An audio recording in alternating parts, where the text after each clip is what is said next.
Este pasado sábado estuve en La Sexta Noche, donde tuvimos ocasión de debatir sobre la sostenibilidad del actual sistema de pensiones. Parte de los contertulios defendían que el actual sistema era perfectamente sostenible, aunque en realidad ninguno de ellos era capaz de acreditar cómo debía sostenerse el actual sistema de pensiones. Se escucharon, por tanto, comentarios como que inevitablemente el sistema de pensiones iba a ser sostenible o que el sistema había sido sostenible en el pasado y, por tanto, iba a ser sostenible en el futuro. Por tanto, no queda más remedio que buscar el método para poder pagar unas pensiones dignas. A veces, Elisa, es vuestro trabajo.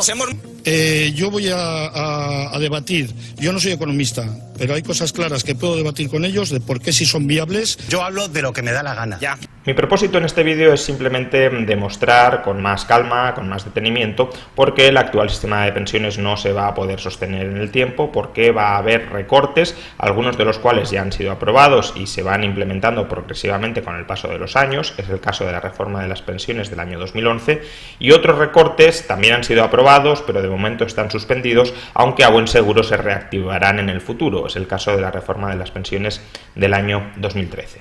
Pero vamos a ello. ¿Por qué el actual sistema de pensiones tal cual lo conocemos hoy no va a ser sostenible en el tiempo? Y por tanto, ¿por qué va a haber que recortarlo tanto en términos de accesibilidad al sistema, es decir, qué personas se convierten y cuándo en pensionistas, como en términos de generosidad del sistema, es decir, qué tipo de prestaciones se están sufragando? Bien, actualmente la población de más de 65 años equivale a aproximadamente el 29% de la población en edad de trabajar.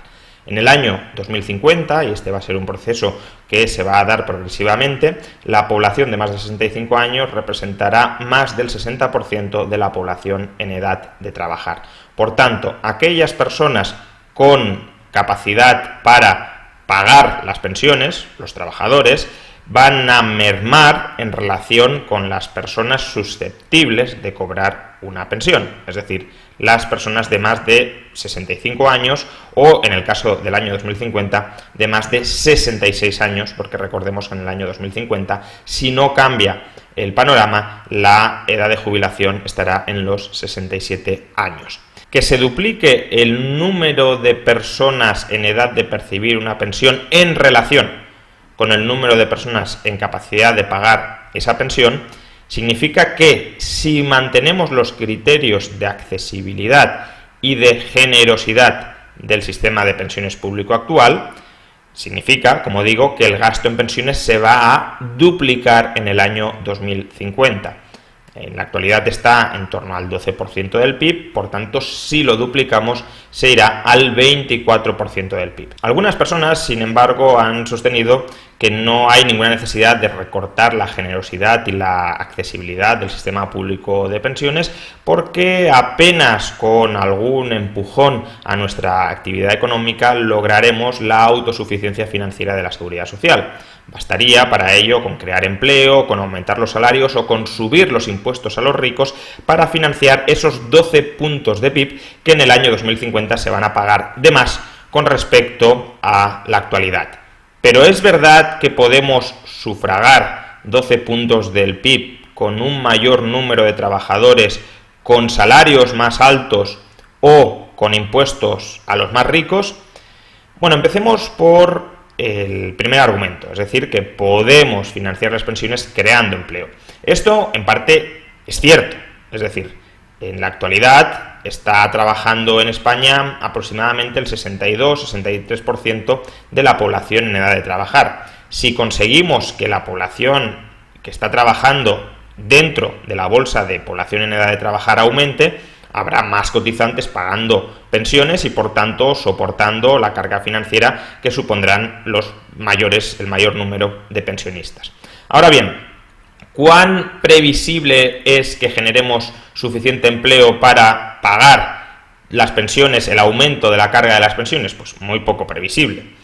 Como digo, actualmente está trabajando el 62-63% de la población en edad de trabajar. Si consiguiéramos incrementar este porcentaje, que nos va a costar Dios y ayuda a conseguirlo, pero si consiguiéramos aumentarlo al entorno del 73, 74 o 75% de la población en edad de trabajar, que es, por cierto, sería, por cierto, el mayor porcentaje de la historia de España en cuanto a trabajo, es decir, nunca antes ha trabajado el 75% de la población en edad de trabajar en España, ni siquiera en los mejores momentos de la burbuja inmobiliaria, y se trata además de un porcentaje que estaría entre los más altos de todo el mundo desarrollado. Pero bueno, si lo consiguiéramos, es verdad que lograríamos pues financiar en mayor medida las pensiones, lograríamos incrementar lo suficiente el Producto Interior Bruto para que el gasto en pensiones no aumentara tanto y se financiara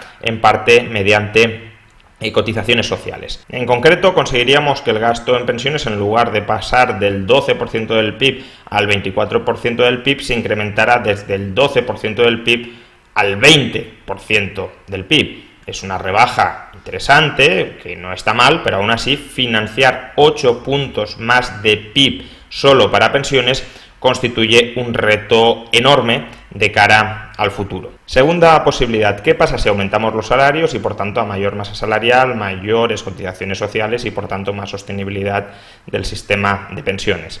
Bueno, lo primero que hay que decir es que aumentar los salarios no se consigue con apenas desearlo. Para aumentar los salarios de manera sostenible hay que incrementar la productividad del trabajo. Si la productividad del trabajo no aumenta e incrementamos los salarios por decreto, lo que tenderá a suceder es que el número de trabajadores disminuirá. Por tanto, podemos tener algunos trabajadores mejor pagados, pero a costa de que haya un menor número de trabajadores y un menor número de cotizantes, que es justamente lo que en el caso anterior decíamos que iba a paliar parte del agujero financiero de la Seguridad Social. ¿Es realista pensar que la productividad del trabajo en España aumentará muy notablemente durante los próximos años? No demasiado. La productividad en España lleva estancada durante 20 años y por tanto puede ser que cambie esa trayectoria en el futuro, pero desde luego el pasado más inmediato no nos invita precisamente al optimismo. En todo caso, imaginemos que sí conseguimos aumentar la productividad, que sí conseguimos aumentar los salarios y por tanto que esta es una alternativa sostenible que sí está abierta. ¿Bastaría con aumentar salarios para financiar el sistema público de pensiones? Aumentar salarios es un arma de doble filo en relación con las pensiones. ¿Por qué? Pues porque el aumento de los salarios de aquí a 2050 también se traduce en aumentos de las bases de cotización y por tanto en aumentos de las pensiones devengadas en el futuro. Por tanto, mayores salarios no solo son mayores ingresos a la seguridad social, sino también mayores gastos de la seguridad social en el futuro, especialmente si no hay un deterioro de lo que se conoce como la tasa de sustitución. ¿Qué es la tasa de sustitución? La relación entre las pensiones actuales y los salarios actuales. De algún modo, esta tasa de sustitución mide la generosidad del sistema de pensiones, qué porcentaje de los salarios sobre los que los trabajadores han venido cotizando a lo largo de sus vidas laborales terminan percibiendo en forma de una pensión en el futuro. A mayor tasa de sustitución, mayor generosidad del sistema de pensiones. A menor tasa de sustitución, menor generosidad. De hecho, parte de la reforma de las pensiones que hemos visto en los últimos años, esas que dicen que son del todo innecesarias para la sostenibilidad del sistema de pensiones, son reformas que se dirigen a minar, a reducir extraordinariamente esta tasa de sustitución, que en España ha estado en torno al 70%, es decir, las pensiones medias suponían en torno al 70% de los salarios que se habían cobrado por parte de los actuales pensionistas a lo largo de sus vidas laborales y que los distintos gobiernos quieren reducir de aquí al año 2050 a en torno al 44-45%. Por tanto, si no tocamos la tasa de sustitución, mayores salarios presentes serán mayores gastos en pensiones futuros y eso no contribuirá a garantizar la sostenibilidad del sistema de pensiones. Distinto es el caso en el que los salarios suban y la tasa de sustitución baje. En ese caso, sí conseguiríamos una mayor sostenibilidad del sistema público de pensiones, pero fijémonos que un recorte en la tasa de sustitución es un recorte en la generosidad del sistema y, por tanto, significa aceptar que las actuales condiciones de jubilación no son sostenibles de cara al futuro y que hay que recortarlas. Es decir, que los futuros pensionistas han de cobrar mucho menos de lo que hoy se les promete que van a cobrar. Tercera alternativa, subir los impuestos a los ricos. Bueno, imaginemos que creamos un volumen de empleo como nunca hemos visto en el pasado y que la tasa de empleo llega en torno al 75% de la población en edad de trabajar. En ese caso, para financiar las pensiones en el año 2050, sería necesario recaudar en torno a 8 puntos del PIB más de los que recaudamos hoy. ¿8 puntos del PIB se consiguen con facilidad? Pues en absoluto. 8 puntos del PIB, para que nos entendamos, es más de todo lo que se recauda cada año por IRPF. Por tanto, cuando se nos diga que 8 puntos del PIB lo pueden pagar únicamente los más ricos, convendría recordar algunas cifras que a lo mejor no están suficientemente encima de la mesa. Según las estadísticas del IRPF que elabora el Ministerio de Hacienda, si el gobierno estableciera un tipo impositivo marginal del 100% por encima de las rentas de 60.000 euros, es decir, incluso en el caso de que el gobierno dijera voy a quedarme con la totalidad del dinero de aquellas personas que ingresan por encima de 60.000 euros, dicho de otra manera, en este país nadie va a ingresar más de 60.000 euros porque todo el exceso de 60.000 euros me lo voy a quedar en forma de impuestos. Pues bien, aunque se estableciera esta figura impositiva, la mayor recaudación a la que podríamos optar, sin necesidad de presumir que habría un gran fraude fiscal, que los españoles muchos españoles se irían del país, no. Consideremos que la gente va a trabajar lo mismo, va a ingresar lo mismo y que mansamente le va a entregar al gobierno el 100% de sus ingresos por encima de 60.000 euros. Pues bien, incluso en este caso apenas recaudaríamos poco más de 30.000 millones de euros, es decir, alrededor del 3% del PIB. Recordemos que para mantener las pensiones públicas con la actual generosidad y accesibilidad al sistema, es necesario, o será necesario en el año 2050, recaudar 8 puntos del PIB. Y estoy diciendo que con un tipo marginal del 100% para las rentas superiores a 60.000 euros, apenas recaudaríamos un 3% más de PIB de lo que recaudamos ahora. ¿Y qué sucedería si en cambio estableciéramos el tipo marginal máximo del 100% a partir de 30.000 euros? Es decir, que nadie pudiese ingresar más de 30.000 euros en este país. Pues que apenas recaudaríamos unos 6 puntos del PIB más de lo que se recauda en la actualidad. Es decir, ni siquiera en ese caso llegaríamos a costear la totalidad del gasto en pensiones. E insisto, eso presuponiendo que ante impuestos tan salvajes los españoles no redujeran su horario laboral, es decir, no decidieran trabajar menos horas, no se marcharan del país, no buscaran mecanismos para escaquearse de pagar impuestos. Simplemente es un cálculo para poner de manifiesto que la magnitud de los ingresos que necesitamos es de tal desproporción que no lo vamos a conseguir financiar con impuestos sobre los más ricos, incluso extendiendo la definición de los más ricos a las personas que ingresan más de 30.000 euros e incluso arrebatándoles todo lo que ganan por encima de 30.000 euros. La única forma de financiar tal gasto exagerado en pensiones sería con impuestos de base muy amplia, es decir, subiendo el IRPF, subiendo el IVA, no a las rentas más altas, sino al conjunto de la ciudadanía. De hecho, esto es lo que ha hecho Francia. Francia tiene un impuesto que se llama Contribución Social Generalizada, por la cual establece un tributo extraordinario del 10% sobre todos los salarios. Es decir, aparte de las cotizaciones sociales, los franceses pagan un 10% de sus salarios para costear las pensiones. Y los pensionistas pagan ese mismo impuesto, pero del entorno del 6,5%. Por tanto, se les impone un tributo extraordinario a los pensionistas del 6,5% para costear el gasto de las pensiones, que en última instancia no deja de ser una forma de bajarles las pensiones un 6,5%. Pues bien, incluso con este impuestazo extraordinario, que sería, a mi juicio, muy difícil de implantar en España, imaginemos que mañana se les dice a todos los trabajadores, me quedo con el 10% de vuestra nómina para pagar las pensiones. Y además, este 10%, a diferencia de las cotizaciones sociales, no significa que vayáis a cobrar más pensión en el futuro, vais a cobrar la misma, pero os quito un 10% de los salarios todos los años. Pues bien, los franceses, con este impuestazo que sería muy difícil de implantar en España, tienen pensiones que son menos generosas que las españolas. Por tanto, ellos han tenido que implantar este sistema para hacer sostenible un sistema con una tasa de sustitución más baja que la de España. Creo que es evidente que vamos encaminados a un recorte de las pensiones.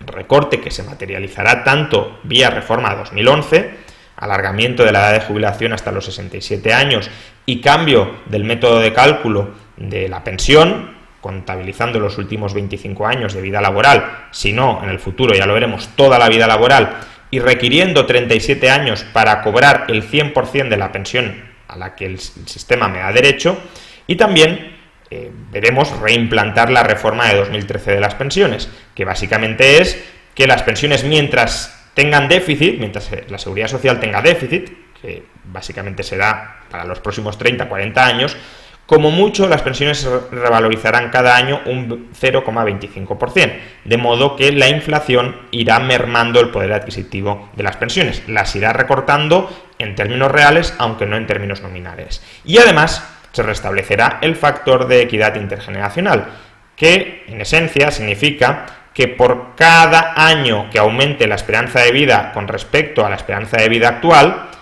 la pensión a la que tenemos derecho, la pensión de entrada en el sistema, no las pensiones de los que ya están en el sistema, sino las pensiones de los nuevos pensionistas, de los que entren de nuevo en el sistema, se recortará un 5%, es decir, 5% por cada año que aumente la esperanza de vida. Si en el año 2050 la esperanza de vida es 5 años mayor que la actual, las pensiones de esas personas serán un 25% menores de lo que habrían sido sin el factor de equidad intergeneracional. Eso es como está montado el sistema para ajustar los gastos futuros del sistema de pensiones a los ingresos previsibles del sistema de pensiones. Y no va a haber otra vuelta de hoja. Os podéis dejar engañar por tertulianos o por políticos que dicen que el sistema es perfectamente sostenible y que el sistema se va a pagar, pero no hay recursos para pagarlo. Por tanto, los políticos ya han aprobado, de hecho, 2 reformas para ir recortando progresivamente el importe de las pensiones. Y esto va a ser absolutamente inevitable de una manera, por una vía o de otra. El recorte va a llegar.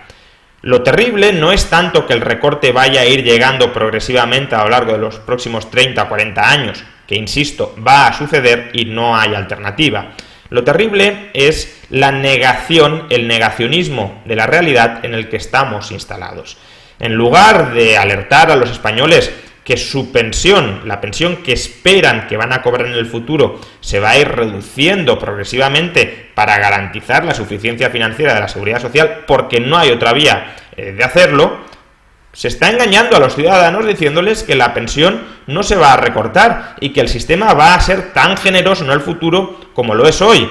Y que por tanto, si hoy la tasa de sustitución es el 70%, si un pensionista cobra el 70% de sus últimos salarios, dentro de 30 años seguirá cobrando el 70% y su calidad de vida no se desplomará después de jubilarse. Pero no es así. La tasa de sustitución se va a recortar, de modo que los pensionistas del futuro, en lugar de cobrar un 70% de sus últimos salarios, cobrarán un 50, un 45 o un 40%. Que eso no significa que la pensión, el poder adquisitivo de la pensión, vaya a ser menor en el futuro que en la actualidad.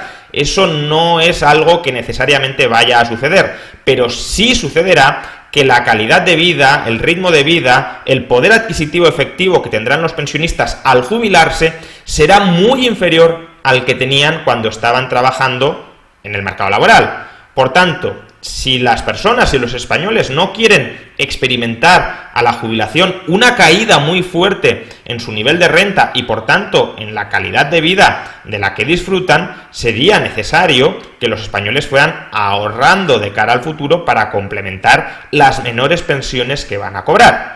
Pero si hoy se les dice que no va a haber ningún problema en el sistema de pensiones, aun cuando todos los políticos son conscientes de que sí va a haberlo, porque en las previsiones de gasto futuro de pensiones que envían a Bruselas reconocen que en el año 2050 habrán conseguido recortar la tasa de sustitución desde el 70 al 45%, si se engaña a los ciudadanos diciéndoles que no hay ningún problema, no van a ahorrar de ahora hasta el futuro, y cuando llegue el momento de su jubilación, aquellas personas que se jubilen en 2040, 2045, 2050 y no hayan ahorrado, se van a encontrar con que la pensión que cobran es muy inferior a la que esperaban y por tanto su calidad de vida, su nivel de vida también se va a deteriorar mucho, no con respecto al actual, puede que sea mejor que el actual, pero sí con respecto al que experimentaban como trabajadores en 2045 o en 2050 y que por tanto esperaban proseguir como pensionistas. Esta es la tragedia que padece el sistema público de pensiones español. Es un sistema piramidal, un sistema donde si el número de trabajadores se reduce en relación con el número de pensionistas, y por demografía vamos a ello, el sistema tiene que recortar sustancialmente las condiciones de jubilación. Y la tragedia no es solo que nos hayan metido forzosamente a todos en este esquema piramidal. La tragedia también es que aquellos que nos han forzado a entrar en este sistema público piramidal, que son además aquellos que lo defienden por razones ideológicas, también son hoy los que están negando la realidad deficitaria de ese sistema de jubilación y por tanto los que están induciendo a los españoles a tomar decisiones financieras nefastas, los que les están diciendo no hace falta que ahorréis, no hace falta que busquéis formas alternativas de invertir vuestros ahorros porque la Seguridad Social va a pagaros las pensiones que esperáis que os vaya a pagar. Y no es así. Las pensiones se van a recortar y, por tanto, si queremos protegernos frente a ese evento de dentro de 10, 15, 20 o 25 años, no queda otro remedio que empezar a ahorrar desde ya mismo.